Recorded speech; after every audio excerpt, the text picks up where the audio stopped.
வச்சிருக்கிறோம். அதுல கூட ஸ்டாலின் பேசுகிறார், சட்டமன்றத்தில் பேசுறான். ஐயோ ஏன் பாரதிய ஜனதா கட்சியோட கூட்டணி வச்சுட்டீங்களே, நாங்க யாரோட கூட்டணி வச்சா உனக்கு என்ன கவலை?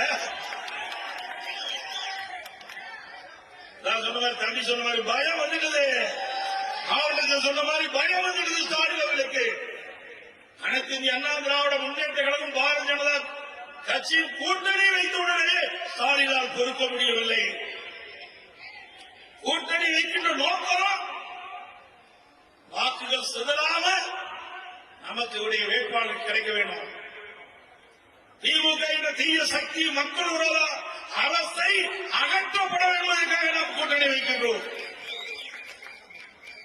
சிந்தாமல் சிதறாமல் அனைத்து வாக்குகளும் நாம் நிறுத்தப்படுகின்ற வேட்பாளர் கூட்டணி வேட்பாளர் கிடைக்க வேண்டும் என்ற நோக்கத்தின் அடிப்படையிலே நாம் கூட்டணி அமைக்கின்றோம்.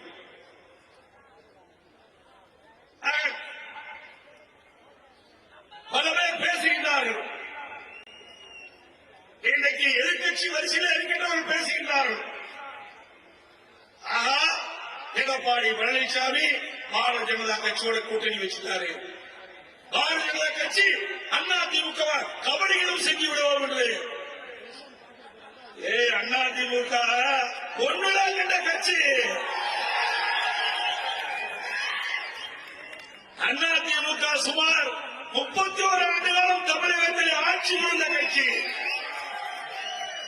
எந்த கொம்பனாலும் அண்ணா திமுகவை கபடிகள் செய்ய முடியாது. இது உணர்வுபூர்வமான கட்சி. ஒவ்வொரு தொண்டனும் உடம்புலே ஓடுவது அண்ணா திமுக ரத்தம். செய்திகளை உடனுக்குடன் தெரிந்து கொள்ள கீழ்கண்ட கேபிள் மற்றும் டிடிஎச் நெட்வொர்க்குகளில் எம்நாடு செய்தி தொலைக்காட்சியை காணுங்கள்.